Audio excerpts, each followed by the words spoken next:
Hello बच्चों, आइए इस प्रश्न को देखते हैं। निम्न तालिका में साधारण कोशिकाओं और कैंसरजन कोशिकाओं के अंतर को संक्षेपित किया गया है। गलत अंतर को चुनें और सही विकल्प चुनें। सामान्य कोशिकाएं, कैंसरजन कोशिकाएं। एक, ये कोशिकाएं कोशिका विभाजन और साथ ही विभेदन से गुजरती हैं। कैंसरजन कोशिकाएं, ये कोशिकाएं विभाजित होती हैं परंतु विभेदन नहीं होता है। दो, सामान्य कोशिकाएं, ये कोशिकाएं संस्पर्श संदमन दर्शाती हैं, अर्थात अन्य कोशिकाओं के संपर्क में आने के बाद ये उनकी वृद्धि अनियंत्रित वृद्धि को रोकती हैं। कैंसरजन कोशिकाएं, ये कोशिकाएं संस्पर्श संदमन का गुण खो देती हैं। तीन, सामान्य कोशिकाएं, इन कोशिकाओं का जीवन काल निश्चित नहीं होता है।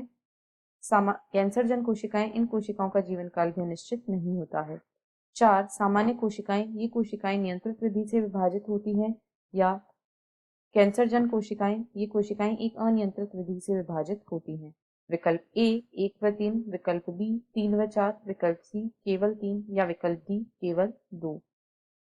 इस प्रश्न की जो मुख्य अवधारणा है, मुख्य अवधारणा वह है कैंसर कोशिकाएं, कैंसर कोशिकाएं व सामान्य कोशिकाएं। यहाँ पर हम कैंसर तथा सामान्य कोशिकाओं में जो मुख्य अंतर होते हैं उनको देखेंगे। सबसे पहले यदि हम कैंसर कोशिकाओं की बात करें, कैंसर कोशिकाएं, तो ये ऐसी कोशिकाएं होती हैं जिनका अपने विभाजन पर से नियंत्रण हट जाता है, यानी इनमें अनियंत्रित विभाजन की क्षमता पाई जाती है।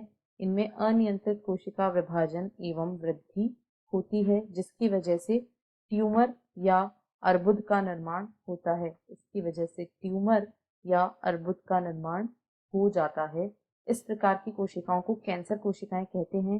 इनमें कोशिकाएं विभाजित होती हैं परंतु इन कोशिकाओं का विभेदन, यानी इनको एक निश्चित कार्य जो करना होता है वह नहीं होता है, यानी यहाँ पर विभेदन नहीं होता है।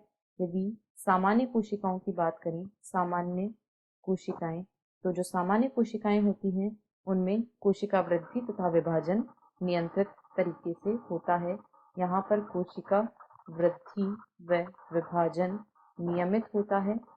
यहाँ कोशिका वृद्धि तथा विभाजन नियमित होता है। साथ ही साथ यहाँ पर जो कोशिकाएं होती हैं विभाजन होने के साथ साथ ही इनका विभेदन भी होता है।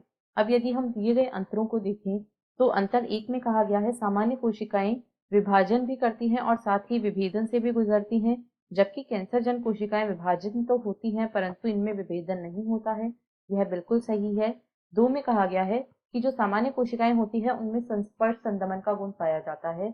यह बिल्कुल सही है। जो सामान्य कोशिकाएं होती हैं ये जब अन्य कोशिकाओं के संपर्क में आती हैं तो इनकी वृद्धि जो होती है अनियंत्रित वृद्धि को रोक देती हैं।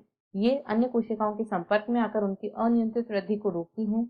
यही गुण संस्पर्श संदमन कहलाता है, जो कि कैंसर कोशिकाओं में नहीं पाया जाता है और अनियंत्रित वृद्धि का यह एक मुख्य कारण होता है।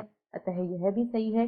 3 में कहा गया है कि जो सामान्य कोशिकाएं होती हैं उनका जीवन काल अनिश्चित होता है, यानी निश्चित नहीं होता है, तो यह बिल्कुल गलत है। जो सामान्य कोशिकाएं होती हैं उनका एक निश्चित जीवन काल होता है, एक निश्चित अवधि के बाद उनकी मृत्यु हो जाती है, जबकि जो कैंसर कोशिकाएं होती हैं उनका जीवन काल निश्चित नहीं होता है।